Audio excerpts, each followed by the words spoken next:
Dikisahkan, di pantai timur Pulau Jawa, ada seorang raja bernama Prabu Menak Prakosa. Ia mempunyai seorang anak laki-laki yang tampan dan perkasa, bernama Raden Banterang. Namun, sifatnya yang pemarah membuat rakyatnya sedikit gerah. Suatu ketika, Raden Banterang berburu ke hutan. Ia bertemu dengan seorang gadis rupawan. Disapanya perempuan muda itu. Apakah engkau seorang dewi? Mengapa tidak ada orang yang menyertaimu? Si gadis pun menjawab, Saya sama sekali bukan dewi. Saya manusia. Saya lari dari kejaran musuh yang menyerang kerajaan. Raden Banterang tersentak kaget. Tanpa memperlihatkan rasa kagetnya, ia bertanya, Apakah yang ada di hadapan saya sekarang adalah Putri Raja Kelungkung? Benar sekali. Nama saya Surati. Selanjutnya, Raden Banterang mengajaknya ke istana. Akhirnya ia menikahi Putri Raja Kelungkung itu. Suatu ketika, Putri Surati bertemu dengan kakaknya sendiri. Surati, mengapa engkau menikah dengan orang yang membunuh ayahanda? Kamu harus membantuku membinasakannya. Adinda mohon maaf. Tidak mungkin Adinda membunuh suami sendiri. Mendengar jawaban adiknya tersebut, kakaknya tampak kecewa dan meninggalkan Surati. Pada suatu hari, Raden Banterang sedang berburu.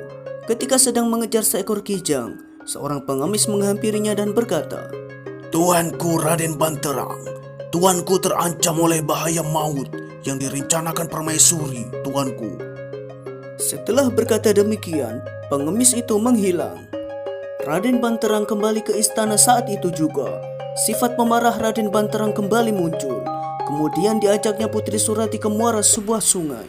Diceritakan semua perkataan pengemis saat ia di hutan. Raden Banterang begitu murka dan berkata, Apakah ini balasanmu terhadap apa yang kulakukan terhadapmu?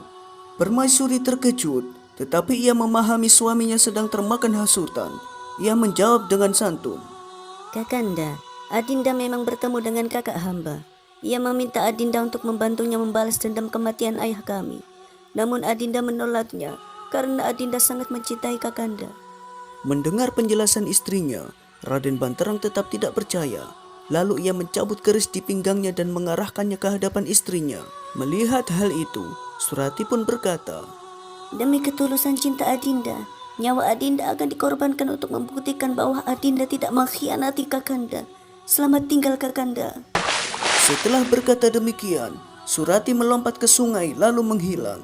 Tidak lama berselang, tercium harum wangi dari sungai itu. Raden Banterang berseru sambil menahan tubuhnya yang hampir limbung.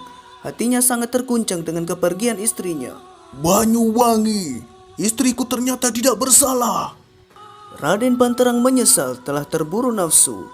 Tanpa menyelidikinya dengan cermat, kemudian tempat permaisuri melompat ke sungai dan lenyap, dinamakan Banyuwangi. Banyu artinya air, sedangkan wangi berarti harum.